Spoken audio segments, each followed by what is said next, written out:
I've been doing scenario planning for almost 50 years, Geeta. And in all that time, I have never seen a moment of greater uncertainty than when the pandemic hit. I've been through wars, financial crises, political crises, but the magnitude of the uncertainty when the pandemic began was enormous. We didn't know whether there'd be vaccines. We didn't know whether there'd be mutations. We didn't know how governments would respond. We didn't know how people would respond. So the uncertainty was enormous.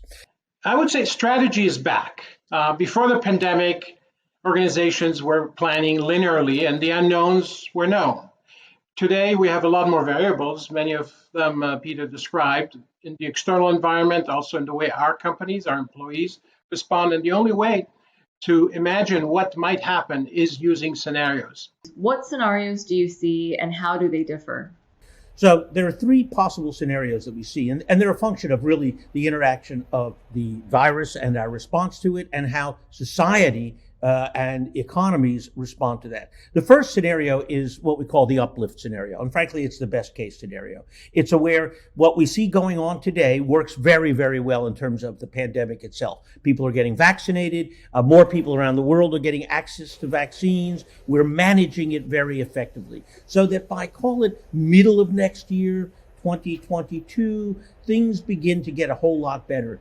And we begin to move out of the pandemic phase itself. And at the same time, the government policies in the economy, in politics, and so on work remarkably effectively. We get a return to growth and sustained growth. So this is the uplift scenario. It's a world where essentially we have sustained growth and strong leadership by governments in the United States, Europe, Japan, elsewhere around the world that's very, very effective. So that's the first scenario. The second scenario... Well, I like that one. I like that one. Yeah, that's the best case. Yeah, we like that scenario. Now, the second scenario is a function of two things. That is, first of all, that it takes a bit longer to deal with the pandemic itself. That is, that the virus persists, we get another wave, but we're still fairly effective in managing it, and we bring most of the world with us. But it means that we'll still be in the world of the pandemic through most of 2022, and we won't really see recovery from the pandemic itself till toward the end of that year, beginning of the following year. With respect to the economy, this is where the big difference also lies. One of the great worries of the enormous amount of money that governments are spending to sustain the growth of the economy is that it'll produce a return to hyperinflation. And so this is the scenario where inflation does return. It's not transitory. And as a result, the central banks of the world, the United States, Europe, Japan, UK, all begin to pull back, raise interest rates, and a recession results. The result of that is a major shakeout, right?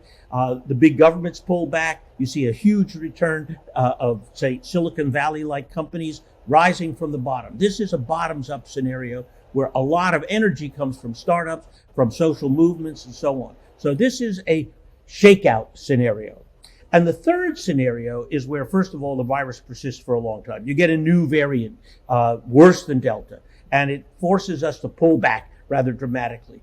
And we retreat from globalization. We put up the boundaries again. Border controls are strengthened. This is the world where, in fact, international tensions between U.S., China become much more problematic. And so this is a world where there's a high degree of political tension and a relatively ineffective response to the virus. This is the scenario we call fault lines, a world that is deeply divided into political blocs.